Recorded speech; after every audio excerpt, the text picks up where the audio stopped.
지금부터 천주교 서울대교구 민족화해위원회 부설 평화나눔연구소 창립 기념식을 시작하겠습니다.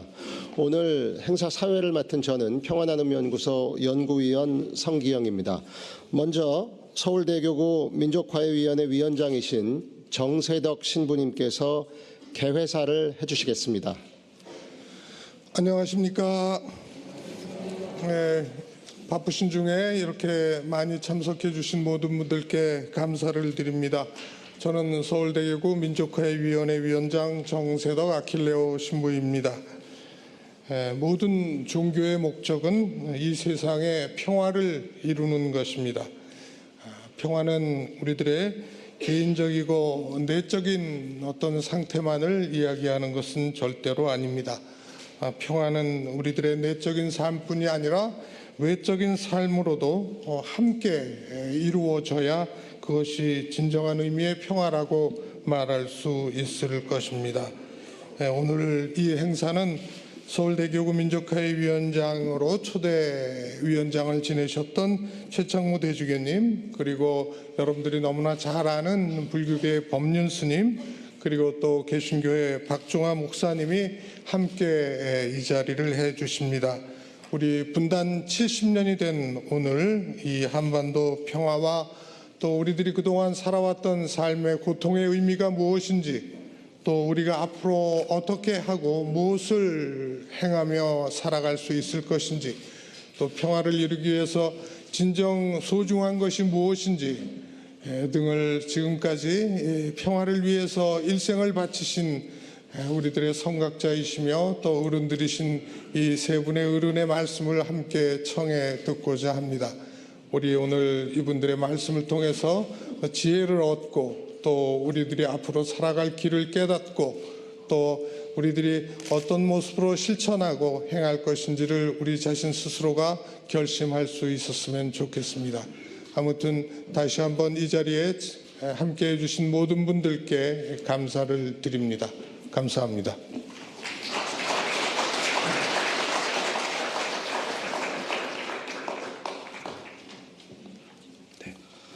네, 정세덕 신부님 감사합니다.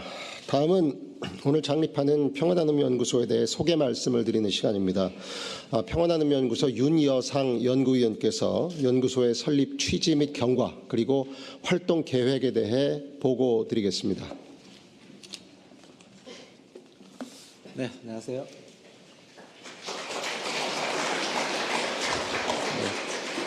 안녕하세요. 예, 제가 사실 오늘 발표할 거를 정리를 해가지고 왔는데요. 우리 스님하고 우리 대주교님, 목사님 함께 뵈니까 잊어버려서 그냥 하겠습니다. 원고는 있지만. 저도 사실은 이 연구소를 만들 때 어떤 목적을 가져야 되고 또 어떤 활동을 할 것인지에 대한 여러 가지 고민을 했습니다. 특히 어떤 이름을 갖고 활동할 것인지에 대해서요. 처음에는 이제 평화와 나눔에 대한 연구소였는데 평화와 나눔이라는 이런 의미하고 그냥 평화 나눔, 이것이 사실은 약간 의미 차이가 있고 이래서 가장 좋은 말인 평화 그리고 나눔이라고 하는 것을 그냥 합쳐서 평화나눔연구소 이렇게 이름을 지었습니다. 그리고 이 말뜻에 나와 있듯이 평화나눔연구소가 무엇을 할 것인지 아마 더 이상 설명드리지 않더라도 이 말 자체가 포함하고 있기 때문에 제가 더 이상 설명을 안 드릴 거고요. 자세한 내용이 앞에서 받으신 여기 자료에 모두 나와 있습니다.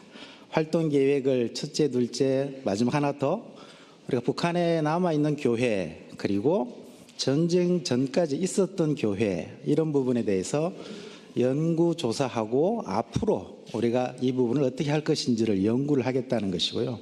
또 여기에서도 우리가 여러 가지 지금 통일과 복음화 여러 가지에 대해서 해야 할 일이 많이 있는데 그러한 것들을 준비하는 인력을 양성하고 관련 연구를 해서 알리겠다는 것입니다. 또 마지막으로는 이거는 우리만 할 수 있는 건 아니기 때문에 우리 사회에 있는 많은 관심 있는 분들이 합쳐서 함께 일을 하겠노라고 하는 것을 여기에 저희들이 밝혀놓고 있고요. 그리고 특별하게 조금 더 저희들이 개소에 대한 그 안내는 이 마지막 장에 표지에 딱 써놨습니다. 여기 적힌 말들은 여러 단어가 있는데요. 공통점은 모두가 좋은 말입니다. 그래서 좋은 말이기 때문에 한번 살펴보시면 좋겠고요. 아마 제가 볼 때 우리 평화나눔연구소의 개소의 취지는 오늘 여기 평화 토크쇼에 나와 계시는 법륜 스님, 우리 박종화 목사님, 최창무 대주교님을 한자리에 모시도록 했다는 이것 자체가 평화나눔연구소의 취지고 활동 계획이고 목표다, 이렇게 말씀을 드리겠습니다. 앞으로 잘 부탁드리겠습니다. 감사합니다.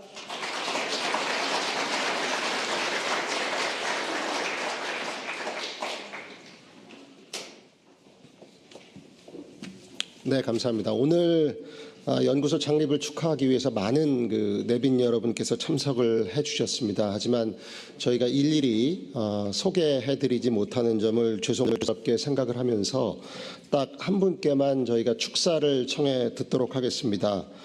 서울대교구 사회사목 담당 교구장 대리를 맡고 계시는 유경천 주교님께서 축사의 말씀을 해주시겠습니다.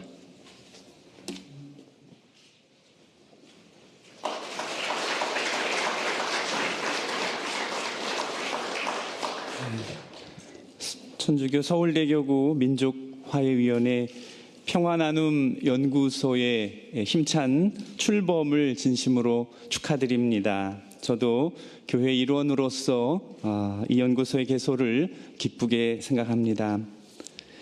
우리는 지난해 8월 프란치스코 교황님께서 한국을 방문하셔서 남기고 가신 그 생생한 기쁨을 아직도 잊지 못하고 있습니다. 그 중에서도 특별히 8월 15일 그 15일이 아니죠.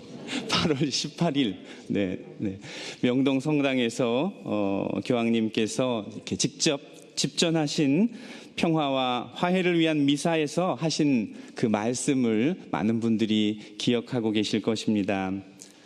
교황님께서는 이 고요한 아침의 나라가 평화와 화합을 이루는 가장 풍요로운 하느님의 강복 속에서 참으로 기뻐하는 그런 새로운 날의 새벽을 준비해 나갈 수 있기를 기원하셨습니다.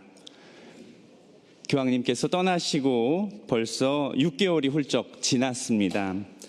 지난 6개월간 저희는 교황님께서 그 평화와 화해의 미사에서 말씀하신 화합과 또 평화를 이루는 그날의 새벽을 어떻게 준비해 갈 것인가를 놓고 고민을 거듭해 왔습니다. 그러던 중 서울대교구 민족화해위원회에서 교황방한 메시지를 실천하기 위한 그 노력의 일환으로 오늘 이 평화나눔연구소를 만들게 되었다는 소식을 들었습니다. 평화나눔연구소에서 계획하고 있는 여러 가지 연구와 또 교육 활동, 또 민족의 화해와 협력, 일치를 위한 여러 실천들은 올해로 20주년을 맞이하는 민족화해위원회에 지나온 여정의 일대 전기를 마련할 것이라고 믿습니다. 광복 50주년을 맞는 지난 1995년에 서울대교구는 바로 이 명동 성당에서 민족화해위원회를 발족했습니다. 그때 민족 구성원 모두에게 진정한 화해와 또 일치의 정신이 자리 잡을 수 있도록 하는 그런 노력을 서로 다짐한 바 있습니다. 민족의 신연을 다짐하며 화해와 일치의 역사를 써나가자고 결심하긴 했지만 지난 20년간 남북 관계와 또 한반도를 둘러싼 국제정치의 현실은 새로운 희망을 이야기하기보다는 뼈아픈 반성과 또 성찰을 요구하고 있습니다. 반성과 참회를 요구하는 이 사순 시기에 겸허한 마음으로 우리는 예수님의 부활을 준비하듯이 한반도의 궁극적 평화구현이라는 그런 결실을 미리 내다보며 겸허한 마음으로 묵묵히 씨앗을 뿌리는 그런 마음으로 종교인의 역할을 찾아보고자 합니다. 오늘 발족하는 평화나눔연구소가 이러한 종교의 역할을 정말 잘 맡아 주리라 믿고 또 그렇게 되기를 간절히 바랍니다. 평화나눔연구소에서 뿌린 평화와 나눔의 씨앗이 무럭무럭 자라나서 민족의 화해와 일치를 위한 튼튼한 나무가 될 날을 기대하겠습니다. 평화나눔연구소 발족을 준비하는 과정에서 무엇보다도 중추적인 역할을 해오신 서울대교구 민족화해위원장 정세덕 신부님과 또 평화나눔연구소 임강택 소장님, 그 밖에 많은 연구위원님들, 또 사무국의 직원 여러분들, 응원과 또 힘찬 격려를 아끼지 않으신 많은 은인들께 이 자리를 빌어 감사의 말씀을 드립니다. 고맙습니다.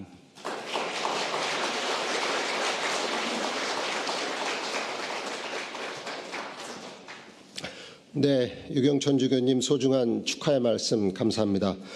다음은 서울대교구장이신 염수정 추기경님께서 한반도 평화와 종교의 소명을 주제로 하는 기조연설을 해주시겠습니다. 염수정 추기경님을 따뜻한 환영의 박수로 맞이해 주시기 바랍니다.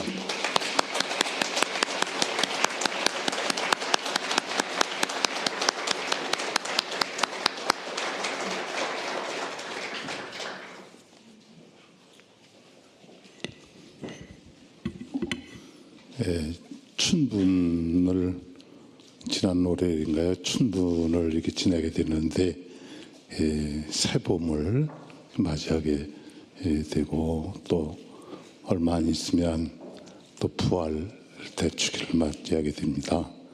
새로운 우리 생명이 솟고 새 삶이 시작되는 이러한 시기에 이렇게 평화나눔연구소가 개설돼서 또 평화나눔에 대한 이런 말을 서로 이렇게 나누게 돼서 기쁘게 생각합니다. 광복의 기쁨도 잠시 한 핏줄인 우리 민족이 반으로 갈라져 남과 북으로 살아온 지 70년이 되었습니다. 게다가 같은 민족끼리 총을 맞서며 서로 깊은 상처를 받은 지 65주년이 이렇게 되었습니다. 그런데 우리는 아직까지 이 분단에서 비롯된 아픔과 상처들을 치유하지 못하고 있습니다. 더 안타까운 사실은 이 땅의 평화가 지속적인 위협과 도전에 직면해 있다는 것입니다.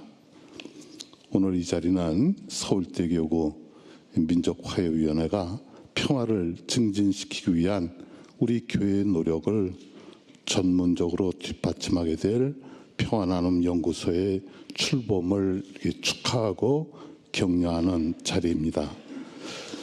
평화나눔연구소가 앞으로 우리 교회가 우리 사회와 한반도의 평화를 위해 어떻게 고민하고 접근해야 할 것인지에 대해서 좋은 대안을 제시해 줄 것으로 기대합니다. 이렇게 의미 있는 자리를 빛내 주시기 위해서 함께해 주신 내교인 여러분께 감사드립니다. 특히 오늘 저희들에게 훌륭한 식견을 나눠주실 평화토크의 토론자 여러분들께 진심으로 감사 말씀드립니다. 무엇보다 불교의 법륜수녀님, 개신교의 박종환 목사님, 이런 최고 전문자들께서 또 저희들과 소중한 자리를 함께해 주신 데 대해서 감사의 마음을 전하고자 합니다. 제가 이 분야의 전문가는 아니지만 이 기조연설을 요청받고 난 후 참 한반도 평화와 종교의 소명이라는 이 주제와 관련해서 제 나름대로 생각을 몇 가지 간단하게 여러분들에게 소개해 드릴까 이렇게 합니다. 제가 지난 작년이죠. 5월 22일 수요일인데 아침 6시에 일어나서 개성공단을 이렇게 갔습니다. 차를 타고 갔는데 먼 거리도 아니에요. 제 여기 명동요 자리에서 거기까지 가는데 돌고 돌아서 가야 5, 60km밖에 안 돼 있었습니다. 이렇게 가까운 거리를 몇십 년 동안 그냥 이렇게 멀게 이렇게 살아왔다. 이런 생각이 너무너무 이렇게 가슴에 이렇게 밀려왔었습니다. 지난해 제가 이 개성공단을 다녀온 이후 자연스럽게 그와 관련된 소식에 관심이 더 가게 되었습니다. 개성공단에 입주한 기업가들이 아주 어려운 상황에 처해 있다는 소식을 항상 이렇게 그 소식이 제 마음을 무겁게 이렇게 합니다. 여러분도 잘 알고 계시는 것처럼 개성공단은 남북 사이를 이어주는 유일한 지금 연결고리라고 이렇게 저는 생각합니다. 그런데 남북 당국의 이 정치적 견해 차이로 인해 정상적인 조업에 지장을 초래하거나 가동이 중단되는 상황도 발생되었습니다. 최근에는 임금 인상 문제로 남북 당국이 첨예하게 대처하는 양상을 이렇게 또 보이고 있습니다. 그 중간에 샌드위치처럼 끼어 있는 우리 기업들은 언제 어떤 일이 발생할지 몰라서 이 전전긍긍하고 있는 이 상황입니다. 저는 그분들의 거기에 입주해 있는 분들의 여러 업체가 있지만 또 거기 천주교 신자분들도 있어서 이렇게 또 거기에 입주해 있는 신자님 분들도 이렇게 만나서 요새 이렇게 어떻게 됐는지 그런 사정을 이렇게 듣습니다. 남북 관계의 이 부침에도 불구하고 지속되어 온 개성공단이 처한 지금의 어려운 처지는 우리가 직면하고 있는 한반도의 현재 상황을 상징적으로 보여주고 있다고 생각이 듭니다. 불안한 평화 상태가 유지되고 있는 것이죠. 한민족으로서 분단된 이후 양쪽이 우리의 소원은 통일이라고 노래한 지 70년이 지난 현재에도 이처럼 평화롭게 공존하기도 어려운 상황이 계속되고 있는 이 이유가 뭘까? 물론 동족 상잔의 전쟁으로 인해서 형제가 아닌 적으로 대치하게 됐고 또 전쟁의 그 상처가 아직도 많은 사람들의 뇌리에는 뚜렷한 기억으로 남아있다는 점을 무시할 수는 없을 것입니다. 어쩌면 우리들은 우리 이전 세대가 저지른 상대방의 잘못을 용서하는데 인색하기 때문인지도 모르겠습니다. 물론 우리가 분단된 것이 우리 탓이 아니었어요. 근본적으로는 이렇게 갈라진 것이. 그런데 거기다가 우리는 또 우리의 잘못을 또 이렇게 어떻게 보면 형제에게 서로에게 총을 맞대고 죽인 그 어떤 서로 사상 이런 그 상처가 있기 때문에 참 어렵죠. 그러나 그거를 딛고 넘어가야 될 사명이 우리들에게 있다고 이렇게 생각합니다. 무엇보다 종교에는 용서와 화해의 힘을 믿고 행하라는 가르침을 소중하게 간직해야 합니다. 지난 그 8월 18일 10시에 명동에서 그 봉헌된 평화와 화해를 위한 미사를 집전하신 이 프란치스코 교황님께서 강론 중에 이렇게 말씀하셨습니다. 전 그것이 참 마음에 와 이렇게 닿았었는데 우리에게 잘못한 사람들을 용서할 준비가 되어 있지 않다면 어떻게 평화와 화해를 위한 정직한 기도를 바칠 수 있겠습니까? 라고 이렇게 반문을 하셨습니다. 프란치스코 교황님께서는 우리에게 용서야말로 화해로 이루는 문이라는 믿음을 가지고 형제들을 아무런 남김없이 용서하라는 주님의 명령을 이렇게 전하셨습니다. 또한 조건 없는 용서가 인간의 시각으로 볼 때는 불가능하고 비실용적이며 심지어 때로는 거부감을 줄 수 있다고 하시면서 모든 분열의 간격을 메우고 모든 상처를 치유하며 형제적 사랑을 이루는 그 십자가의 무한한 능력을 믿어야 한다고 요청하셨습니다. 그 십자가의 그 능력, 십자가의 기적이죠. 그러나 우리 자신들을 돌아보면 아쉬움이 많습니다. 세계가 주목하는 가운데 빠른 속도로 경제 성장을 이룬 우리 사회는 그 다양한 분야에서 갈등과 대립이 그 심화되고 있습니다. 그 중에서도 북한 문제는 우리 사회의 갈등을 유발하는 가장 핵심적인 요소의 하나로 자리 잡고 있습니다. 북한 관련 문제들을 어떻게 다룰 것인가를 두고 우리 사회는 두 편으로 나눠 있다고 해도 과언이 아닐 정도로 견해 차이에 따른 갈등은 심각한 수준입니다. 이런 현상은 우리 교회도 예외는 아닙니다. 남북 관계가 오랫동안 경색되면서 우리 사회에서는 북한과 적극적인 대화를 통해서 현재 긴장과 대립 국면을 해소해 나가야 한다는 주장이 확대되고 있습니다. 이러한 목소리의 저변에는 진정성을 가지고 대화를 하게 되면 점차 공감대가 형성되면서 서로를 더 이해하게 되고 화해와 평화의 길에 들어설 수 있게 될 것이라는 믿음이 자리하고 있습니다.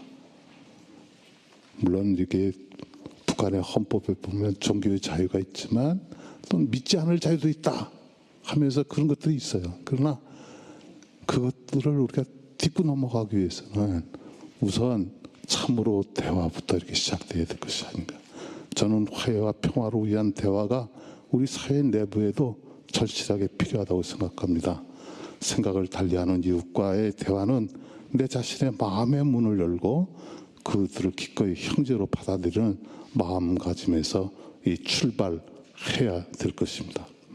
물론 이러한 노력은 앞서 프란시스코 교황님의 말씀에서 언급되었듯이 개인에게는 매우 어려운 일이라고 할 수 있습니다. 여기는 평화를 위한 종교인의 성찰을 소명을 또 발견할 수 있을 것입니다. 우리 교회의 평화에 대한 그 가르침을 보면 평화는 정의와 사랑 그리고 연대 의식의 열매라고 말씀하고 있습니다. 사목 헌장 78항에 보면 우리 교회는 평화를 정의와 사랑 그리고 연대의 열매라고 여기고 있습니다. 2차 바티칸 공회에서 먼저 평화는 단순히 전쟁이 없는 상태가 아니라 정의의 열매라고 이렇게 강조하고 있습니다. 정의는 우리가 과거의 불의를 잊지는 않되 용서와 관용과 협력을 통해서 불의를 극복함으로써 얻어지는 것입니다. 또 평화는 사랑의 열매입니다. 교회는 평화 그 자체로서 평화 자체는 사랑의 행위고 참되고 지속적인 평화는 사랑을 통해서만 이루어질 수 있다고 가르치고 있습니다. 이 간추린 사회교회에 나오는 말씀입니다. 그리고 요한 바오로 2세 교황님께서 사회적 관심 39항에서 이렇게 말하고 있습니다. 평화는 연대의식의 열매라고 할 수 있습니다. 여기에서 연대성은 우리 사람들이 모두에게 책임이 있다는 인식하에서 공동의 선에 투신하는 것을 의미합니다. 타인을 착취하는 대신에 이웃의 선익을 위해서 자신을 기꺼이 내어놓는 것입니다. 또 교황님께서는 지금 프란시스코 교황님께서는 금년 그 평화의 날 1월 평화의 날에 형제애를 강조하셨어요. 우리가 형제는 그 형제들의 등을 쳐서 그 어떤 이익을 거두고 형제를 이용할 수는 없지 않습니까? 그 때문에 진정한 연대의식은 형제에서부터 이렇게 시작된다. 교회는 우리 모두가 하나라는 연대의식을 가질 때 비로소 평화를 이룩할 수 있다는 가르침을 강조하고 있습니다. 종합하면 우리 교회가 가장 소중한 가치 중에 하나로 추구하고 있는 평화의 길은 관용과 협력을 통해서 과거의 불의와 단절하고 우리 모두가 하나라는 연대의식 하에서 공동의 선역을 위해 헌신하면서 이 모든 것을 사랑 속에서 행해야 한다는 것을 강조하고 있습니다. 이와 함께 우리 교회는 국가 간의 진정한 평화는 오로지 용서와 화해를 통해서만 가능해진다고 가르치고 있습니다.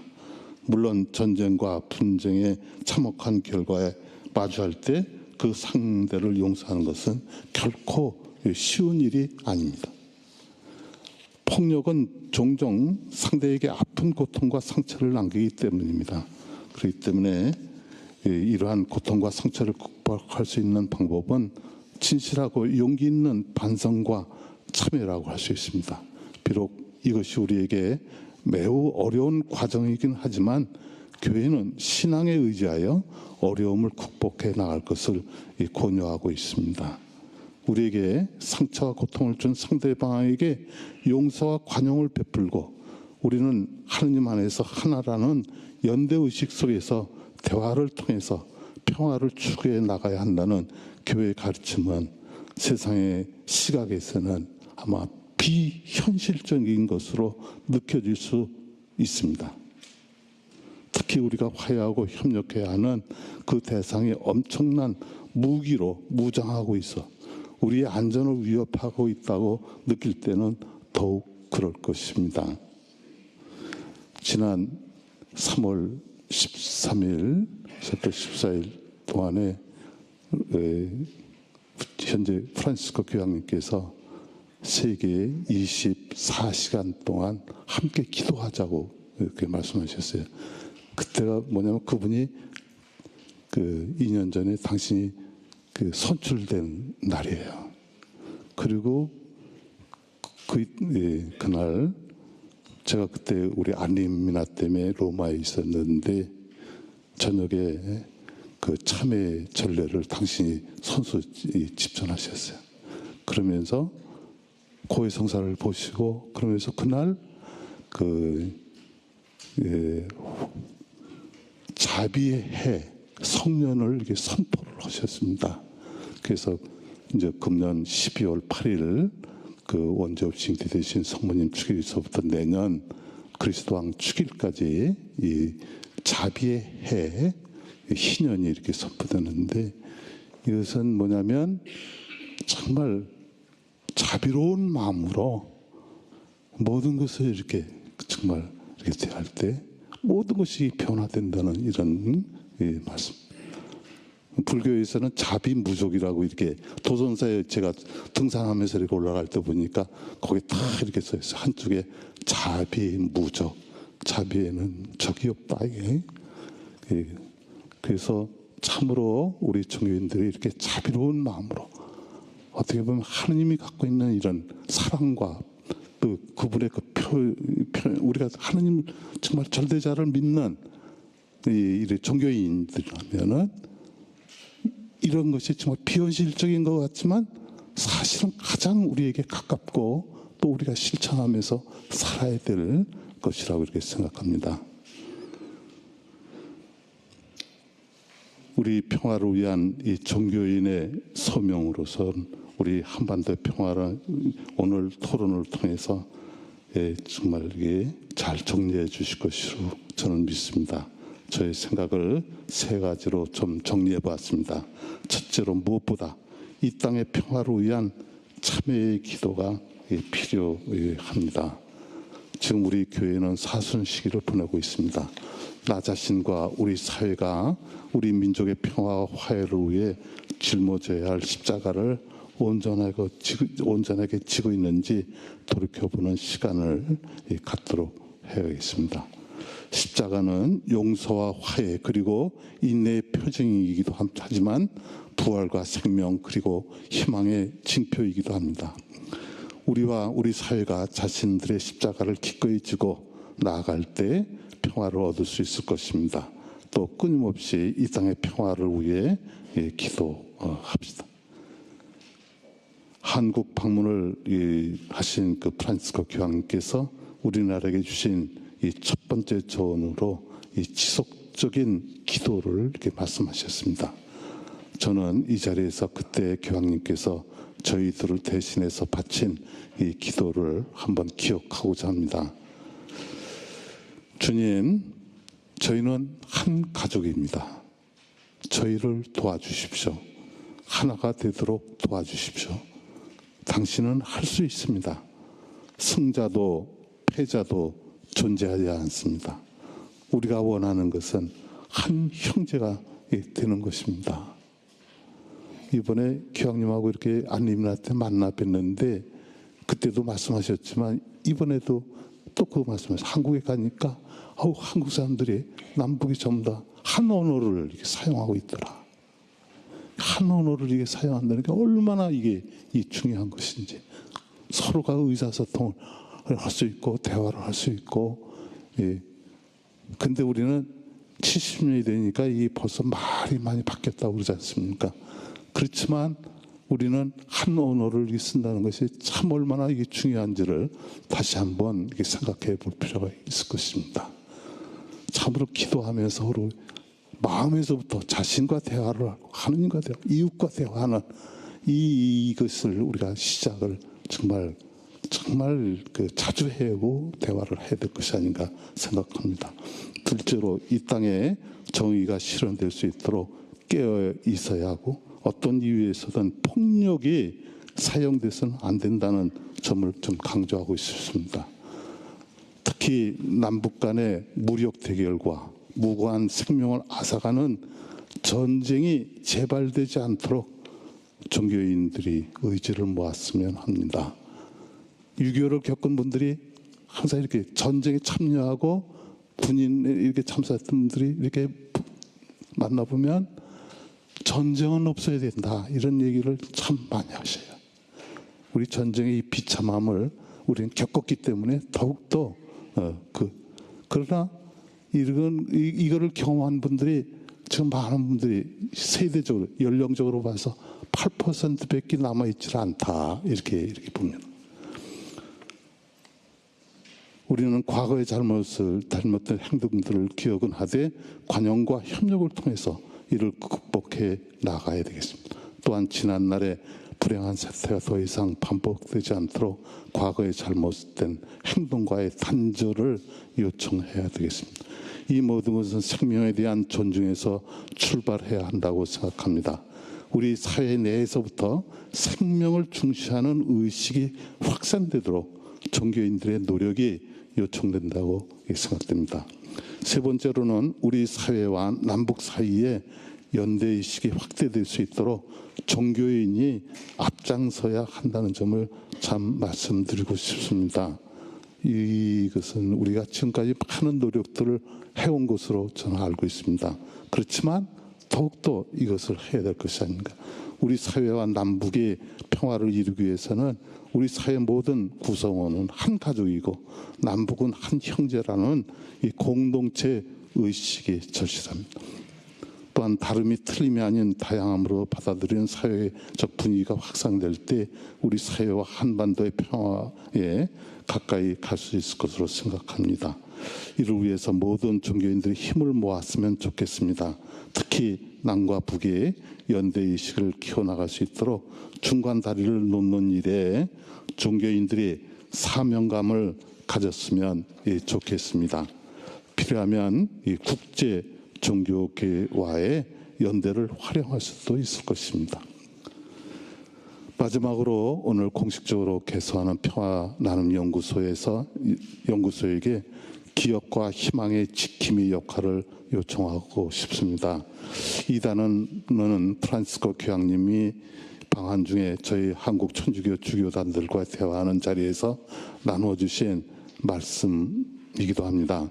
평화나눔연구소가 기억의 지킴이가 되었으면 좋겠다는 것은 과거 우리 교회 역사에서 평화를 위해 노력하신 선조들의 신앙의 유산을 재발견하는 작업을 수행해 주었으면 하는 것입니다. 이를 통해 과거에 대한 기억에서 소중한 영적인 자산을 꺼내어 한반도의 평화와 통일의 미래를 열어갈 수 있는 지혜를 끌어내 주었으면 합니다. 또한 평화나눔연구소가 기억의 지킴을 넘어서 희망의 지킴이가 되어 주시기를 바랍니다. 프란시스코 교황님께서도 언급하신 예수 그리스도 안에서 드러난 하느님의 은총과 자비의 복음이 가져다주는 희망의 지킴이 역할을 한반도의 평화 증진이라는 사명 안에서 수행해 주시기를 기대하는 바입니다. 저의 이런 말씀을 드리면서 평화나눔연구소의 설립을 위해 노력해온 여러분들에게 따뜻한 감사와 격려의 말씀을 드리고 있습니다. 감사드립니다.